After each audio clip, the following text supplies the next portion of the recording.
Міне, құрметті тыңдаушы, қазір біздің оқыту бейне сабағымыздың маңызды бөлігі қалайша мобильді әмиянды Каспий KZ сайтында ашуға болады, қалайша тіркелеміз, осы әрекетті үйреніп көретін боламыз. Ол үшін бізге әріптесіміз Рысқан Жолболсында келіп отыр.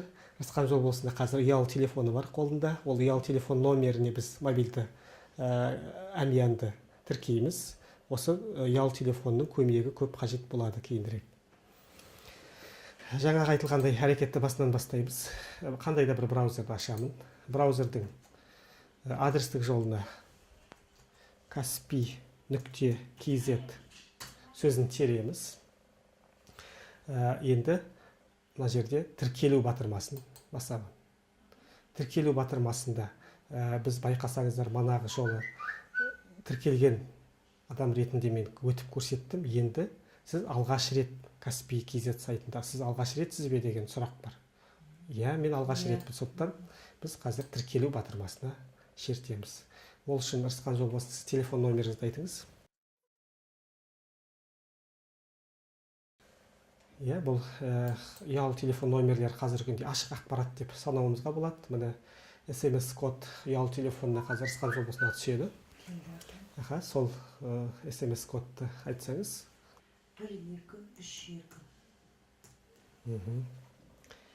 Әрі қарай батырмасын шертеміз. Терминалда бейнелену үшін Рысқан Жолболсынан толық аты жөнін келтіремін. Бақтиярова Рысқаным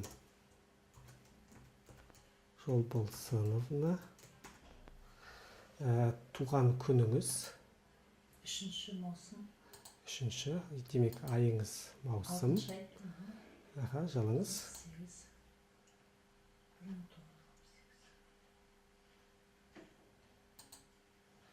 Әрі қарай батырмасын шертеміз.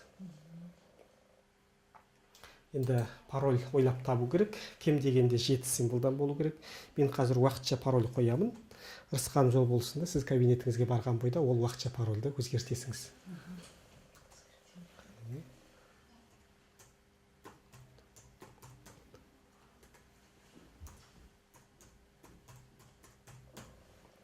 Әрі қарай батырмасын шертемін. Яғни, мұны қош келдіңіз Каспий KZ сайтына. Сіздің логиніңіз, ұялы телефоныңыздың номеріңіз дейді. Яғни, адамда жасырын емес деп санауға болатындай ұялы телефонының номері және туған күні мерзімін Каспий KZ қызмет көрсету орталықтарындағы кез келген терминалға барып, осы екі ақпаратты ұсыну арқылы сіз өзіңіздің әмияныңызды толтыра аласыз ақшаменен.